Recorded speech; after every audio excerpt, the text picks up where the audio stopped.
দ্বিপাক্ষিক আলোচনার মাঝেই রক্তপিপাসু ডোনাল্ড ট্রাম্প আরো একবার ইরান আক্রমণ করবার সাহস দেখিয়েছিল। আর এই বন্দর আব্বাসে আক্রমণ করতে এসে মার্কিন বায়ুসেনারা বড়সড় চ্যালেঞ্জের মুখে পড়ল ইরানের মাটিতে।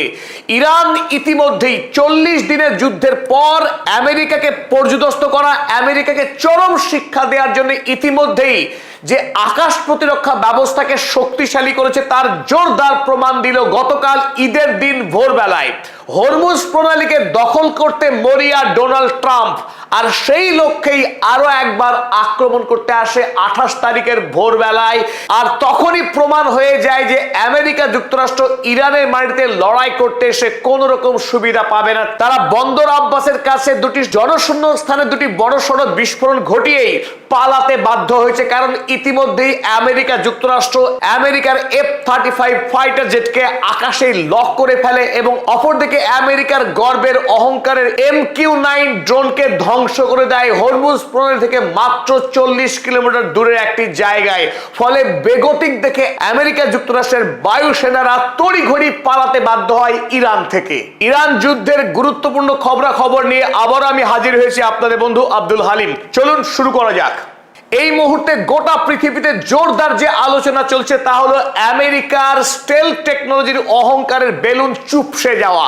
এতদিন গোটা পৃথিবীতে আমেরিকা একটা প্রচার করে এসছে তাদের যে প্রযুক্তি, এই F-35 প্লেন, তাতে যে স্টেলথ টেকনোলজি রয়েছে, এই টেকনোলজির কারণেই কোন দেশের রাডার সিস্টেম এই F-35 প্লেনকে ট্র্যাক করতে পারে না।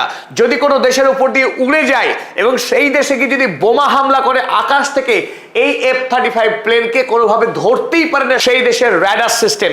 এই মিথকে ইরান ভেঙে চুরমার করে দিল গতকাল আরো একবার।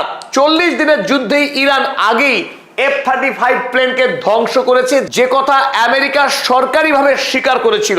আর সেক্ষেত্রে অনেকেই ভেবেছিল ইরান F-35 প্লেনকে ধ্বংস করেছে সেটা ছিল একটা ফ্লুক, অর্থাৎ বাই চান্স ঘটে যাওয়া একটা ঘটনা। কিন্তু গতকাল ইরান আরো একবার প্রমাণ করলো আমেরিকার এই F-35 ফাইটার জেটকে তারা আকাশেই ধ্বংস করার ক্ষমতা রাখে। আপনারা এই মুহূর্তে স্ক্রিনে যে ছবি দেখছেন, হলুদ চতুর্ভুজের ভিতরে আপনারা যে সাদা একটি বিন্দু দেখতে পাচ্ছেন, এই বিন্দুটাই হলো F-35 ফাইটার জেট। এই ফাইটার জেটকে শনাক্ত করে ইরানের বাভা 373 এয়ার ডিফেন্স সিস্টেম, যে কথা অধিকাংশই বিশ্লেষক দাবি করেছেন। ইরানের তৈরি আকাশ প্রতিরক্ষা ব্যবস্থা আমেরিকার এই F-35 ফাইটার জেট যখন হরমুজ প্রণালী এলাকায় আক্রমণ করতে আসে তাকে লক করে ফেলে ইরান, অর্থাৎ one click away from destruction. একটা সুইচ টিপলেই আমেরিকার এই F-35 ফাইটার জেটকে ধ্বংস করে দিতে পারত ইরান। আর তখনই বেগতিক দেখে আক্রমণ ছেড়ে আমেরিকার ফাইটার জেট শটান ইরান থেকে বেরিয়ে পালাতে বাধ্য হয়। যে ঘটনা আমরা দেখেছিলাম গত 40 দিনের যুদ্ধে ধারাবাহিকভাবে ইরানের উপরে ব্যাপক বোমা হামলা চালিয়েছিল আমেরিকা এবং ইসরায়েল মিলিতভাবে। তাদের স্টেলথ টেকনোলজি অর্থাৎ ফাইটার জেট টেকনোলজিতে আমেরিকা এবং ইসরায়েল এগিয়ে থাকার কারণে ইরানের উপরে যুদ্ধে তারা ব্যাপক সুবিধা পেয়েছিল। সেই সুবিধার দিন এবার শেষ। ইরান ইতিমধ্যেই তৈরি করেছে তাদের একাধিক শক্তিশালী আকাশ প্রতিরক্ষা ব্যবস্থা।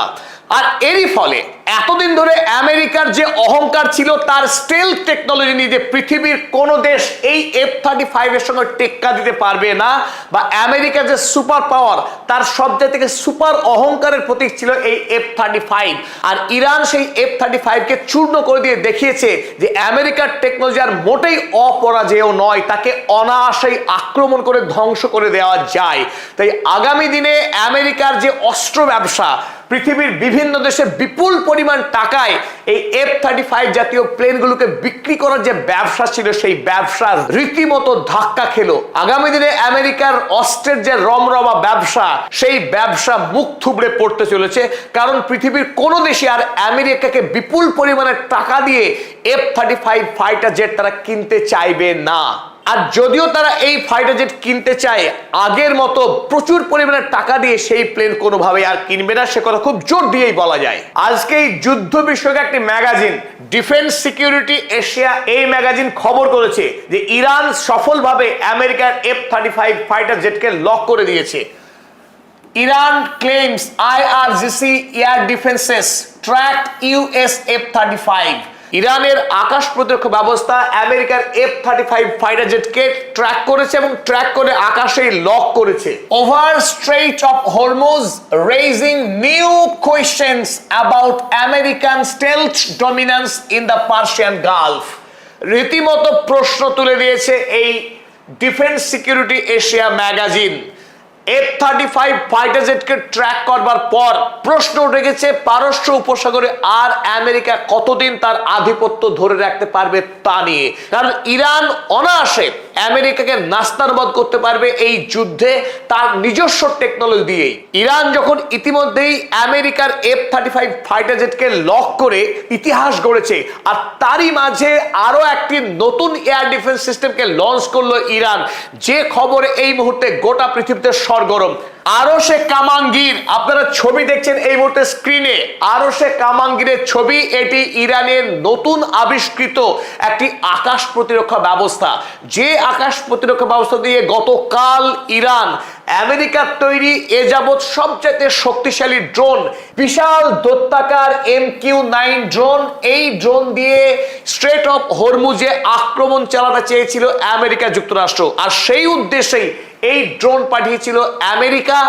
আর ইরান তার নিজস্ব প্রযুক্তি দিয়ে তৈরি করা এই আরশে কামাঙ্গির দিয়ে আক্রমণ করে MQ-9 ড্রোন, যা নির্মাণ করতে আমেরিকার বিপুল পরিমাণের টাকা খরচ হয়। সেই MQ-9 ড্রোনকে আকাশেই ধ্বংস করে দিয়েছে আমেরিকা যুক্তরাষ্ট্র। একদিকে F-35 ফাইটার জেট, অন্যদিকে MQ-9 ড্রোন। একই সঙ্গে জোড়া আক্রমণের পর আমেরিকা ইরান ছেড়ে পালাতে বাধ্য হয়েছে। গতকাল তাদের আক্রমণ ব্যর্থ হয়েছে। 40 দিনের যুদ্ধের শেষের দিকে ইরান বাভা 373 এই এয়ার ডিফেন্স সিস্টেমকে শক্তিশালী করবার পর সারা পৃথিবীতে হইচই পড়ে গেছিল, কারণ মানুষ চাই